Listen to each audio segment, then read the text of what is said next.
Cultivating kindness in a critical world introduction. We live in an era where streams of information rush through us like spring rivers after the thaw. On news screens, conflicts, crises, predictions of catastrophe. On social media, an endless parade of other people's achievements and opinions, often prickly as cacti. And amid this noise, one question arises. Is it possible to keep our hearts soft without losing the clarity of our minds? Kindness is not a novelty, not a passing trend.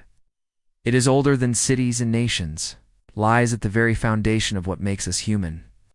But today, when a critical view of the world has become almost the sole mark of adulthood, kindness requires special protection and deliberate cultivation. It is not an automatic reflex, but a fragile ability, one that can be wounded easily and must be guarded like a flame in one's palms. The nature of kindness: every person is born with a spark of empathy. A newborn cries upon hearing another cry and smiles in response to a smile. This is not learned politeness, but a deep biological connection. We are tuned to resonate with others. Over time, this resonance can grow faint. The experience of pain and disappointment teaches us to build walls. And yet, within each of us remains the memory of what it feels like to be understood and accepted. Cultivating kindness is less about implanting something new and more about awakening what is already there. The culture in which we grow either nourishes this capacity or teaches us to hide it. Where care for others is valued, kindness becomes the natural language of communication. Where success overshadows everything else, kindness turns into a quiet, internal choice, one that must be made again and again.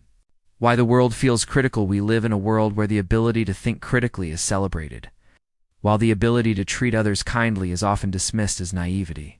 Outlets report mostly the bad, not because good things don't happen, but because the bad seizes attention. Competition and the race for achievement teach us to see others as rivals, not allies. Anonymity online makes it possible to say things to a person that we would never dare to say, face to dash face, in such a world. Kindness is no longer the default. It takes courage, because sometimes it's easier to stay silent, to walk past, to avert one's eyes, than to reach out and help. Kindness is inner strength. Being kind does not mean agreeing with everyone about everything. It is the ability to say no to injustice and yes to helping. History holds many examples of those who changed the world through gentleness. Mahatma Gandhi defeated an empire without weapons, only through the force of nonviolence. Mother Teresa served the poor of Calcutta without asking for anything in return. Their lives show us that kindness is not weakness, but a form of power, one that transforms hearts and, by doing so, reshapes reality. Ways to cultivate kindness. In the family, kindness is taught not through lectures but through atmosphere. If a child sees their parents speaking politely to neighbors, helping friends, and supporting each other in hard times, they absorb this as the natural way to live. In schools, kindness can be nurtured through group projects where success depends on mutual help, not on competing for grades. Through discussing stories where characters choose compassion over personal gain. In society, kindness shows itself in volunteer work, in supporting those on the margins. It can be found in a smile to the cashier and offering someone your seat. In sending a message to a friend who has been silent for too long. Obstacles along the way. Some fear that being kind will leave them open to exploitation. And its true kindness sometimes meets cynicism. But this is no reason to close one's heart. It is far more dangerous to lose the ability to respond than to face a moment of disappointment. The pressure to succeed, the cult of personal achievement, makes kindness seem irrational. Online spaces train us in instant reactions, while kindness requires a pause to listen, to understand. To answer with intention, technology and the cultivation of kindness technology can be an ally. There are online projects where people anonymously share acts of kindness, games in which players win by helping others, artificial intelligence that suggests supportive words. The important thing is to remember that technology is only a tool. It can spread light, but only if it's in the hands of those who carry it. Practical exercises kindness. Journal, write down at least one thing you did for another person each day. Quiet. Support, help a stranger without expecting thanks.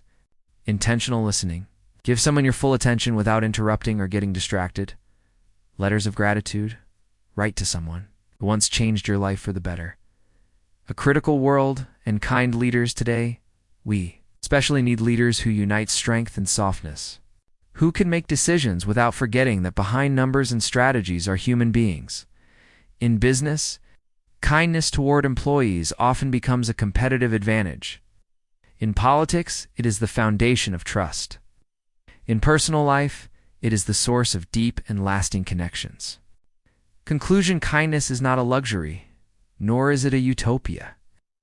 It is something humanity cannot survive without. A critical world demands a clear gaze and a strong character, but it also demands heartfelt softness, the ability to see another not as a function, but as a human being. Every time we choose to help, to support, to listen, we throw a small pebble into the water.